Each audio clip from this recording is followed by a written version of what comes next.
and moving it, but it won't get a treat just for that anymore. They will only get a treat if the ball happens to go through that movement. So we kind of have to hope for a happy accident, because occasionally as they're moving it, the ball will just so happen to go through there. We'll sometimes help them out a little bit. This is the stage that usually takes the longest, because they have to make that connection of, oh, this is what I have to do now in order to get my treat. But once they get there, what we do is we make this platform lower and lower and lower a little bit at a time. And that helps the rats get comfortable with actually standing up to put that ball in the hoop. We can eventually take that away. We can take away our little stabilizer for that basketball. And then from there, it's just a matter of getting the rats comfortable with picking up that ball from anywhere on the court to go and dunk. So those are all of the little steps involved in our basketball training process. I want you to think about how long you think it might take a rat to learn to play basketball. We're going to do a poll this time. So what I'm going to do is start saying some numbers. And when I say something that's close to your guess, or that sounds right to you, then I want you to raise your hand. For example, if you think it takes a rat maybe like 5 or 10 minutes to learn to play basketball, raise your hand. What about like an hour or two? Maybe a day or two? How about a week or two? Maybe like a month or two? Yeah. 3 or 4 months? 5 or 6 months? 5 or 6 months. 7 or 8 months? 9 or 10 months? 11 or 12 months?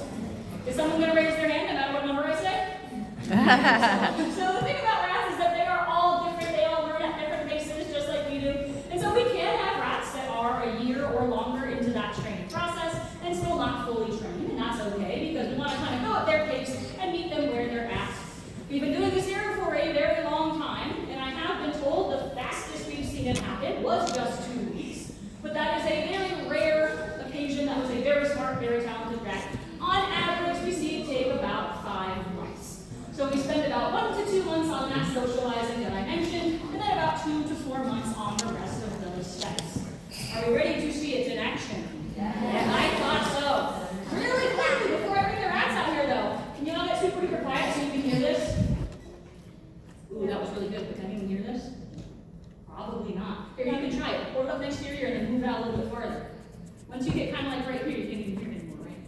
But if I had a rat out here, a rat would be able to hear this. Because rats have a super duper good sense of hearing. They have tiny ears, but those ears are mighty. So in order for our rat to stay nice and comfortable and focused on playing basketball today, I'm going to ask you to do a great job, just as you have been doing, of keeping the noise level down in here. That way the rat, again, can stay nice and comfortable and focused. So instead of doing really loud things like clapping and cheering, I'm going to offer you some quieter choices like whistle before applause, or snapping if you can do that, or what I call the world's smallest clap with 2 fingers just like this. And then, again, that way we can keep our noise level down. In general, the quieter we are when we play basketball, the rat will play. And you are welcome to take pictures or videos. I'll just ask that we please don't use the flash.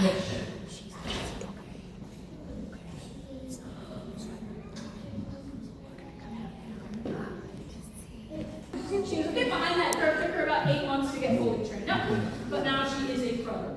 She probably is going to need to do a little bit of some warm-up laps and sniffing and stretching and all that. And while she's getting warmed up, I'll tell you a little bit about how she's going to play. It looks like she's actually ready to show you already. You'll notice that she's going to play basketball a little bit differently than we do, and that is because she is physically shaped differently than we are. We as humans walk upright on 2 legs. We have shoulders that go outward with these long bendy arms. So we can do things like walk and dribble and shoot and do a layup and all those kinds of things. But Catherine here, she walks on 4 legs. Her shoulders are in like this. Her arms are not quite as long as ours are. And so she cannot physically do things like dribble and stand up and shoot like that. But what she can do is pick that ball up with her mouth and then stand up to push it through. So it looks like we're going to have a good game with Catherine. Now, on to the science. This is the science of learning, basically, that we're looking at here. With this clicker training method, we are combining 2 different types of learning, also known as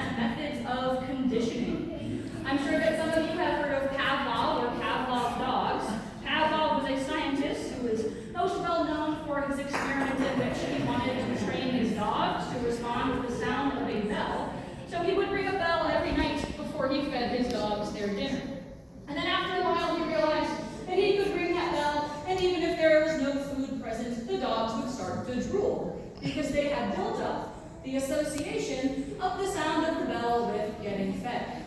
This became known as classical conditioning, which we can also think of as learning by association.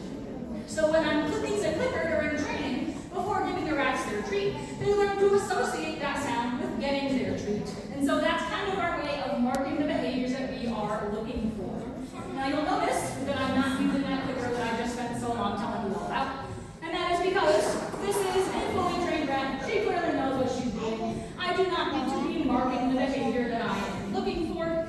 And she also has built up a secondary association with this hole in the back of the court. That's where she's getting her treats. And if you're curious, we are using some Cheerios and some banana chips today. Those are her favorites. Now we are also using operant conditioning, which was made famous by a psychologist named B.F. Skinner, who wanted to sort of expand on those works of Pavlov. And operant conditioning is essentially learning from the consequences of your actions. So in this case, we are positively reinforcing the behavior we want to see from the rats by giving them a reward every time they do it. And again, when an animal like a rat or a dog or a person is rewarded for a behavior, they are more likely to do it again. And so we are again combining classical conditioning or learning by association with operant conditioning or learning from the consequences of your actions. And that is how we teach our rats to play basketball. Does anybody have any questions? Yeah, right in front. Do you have a question? Okay. Right here, what's your question? Can I hold? You cannot. I'm sorry. She knows who I am. She does not know who you are. So it would probably be kind of scary for her if lots of strangers were trying to hold her. Thank you for asking and thank you for understanding. Over here, yeah. She was about, I think, 8 months in total, about 7 to 8 months. So she was a little bit behind that curve. Then over here, what's your question? Are you going to add another one, Sadie? I am not going to add another rat right now. Catherine here is a solo player. Our rats take turns coming out on different days. Our rats that play against each other came out yesterday, so today is Catherine's turn. The rat that was supposed to be Catherine's teammate still has not finished her training. And so Catherine for now is a solo player.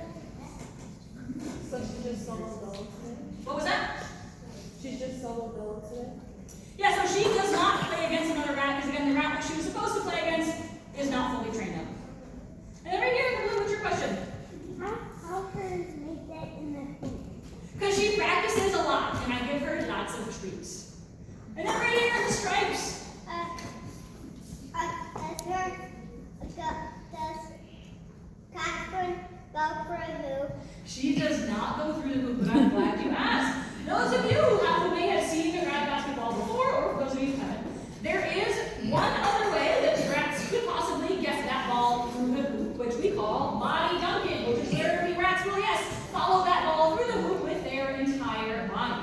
Now, we do not train the rats to do it either way specifically. We just let them choose how it makes sense for them. And Catherine here has chosen to stand up instead of going through the hoop. So she just stands up. Do you have another one for me?